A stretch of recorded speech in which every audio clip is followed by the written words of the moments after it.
Great morning, everyone. This is Stanley Harris. Listen, let me tell you something. I am feeling extraordinary, beyond extraordinary. It is 5:01 a.m., 6:21 Friday morning, and I just couldn't wait. I couldn't hold off on sending such an inspiring, awesome, and amazing message.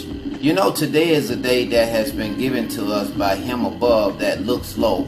For those of us that have allowed God to just enter our hearts, our minds, our souls, and our spirits to do something that's definitely beneficial, not only for ourselves, but for the self of other people, then we are the ones that God is really just blessing us and just continuing to keep us elevated in our spirits. He's blessing us all, but those that are actually going out and making a concerted effort to help others. Did you know that's where your success comes from? When you go out your way to help others, God sees that. He smiles down on that. And me, for one, I am a living witness of that. You know, I just thank God for that. I don't say this to boast or brag, but I say this because, you know, it gives me joy to be able to do something for someone else. Even if I'm not doing as spectacular as I like to be, but it gives me joy to be able to do for someone else. And I know you feel the same way. You know, today is a day that you should just set aside and say, you know what? I'm going to bless someone today. Not only my family or my family members or myself, but I'm going to bless someone outside of me. Even if it's just buying them a cold bottle of water. That's a blessing. See, a lot of us, we assume that it has to be a large quantity of something in order for God to say, well, you know what, I'm going to bless you. No.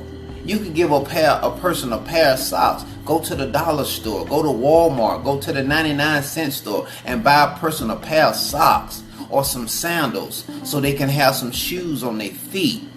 That's a blessing. Blessings comes in all disguises. Blessings comes of all races. It doesn't matter. What matter is what do you believe in? What cultivates your heart? What cultivates your mind? What cultivates your spirit? What gives you that get up and go about you? This morning I'm getting ready to do Billy Blank's 45 minutes watching him work out so I can stay in shape. What is it that you're going to do to keep your mind and your body in shape? See, it's all right to make money, but you know what? When you have a healthy heart, mind, spirit, and soul, that brings about greatness because it's a combination of all those things that make you the successor that you are. Stay believing in what it is that you say you want and achieve it.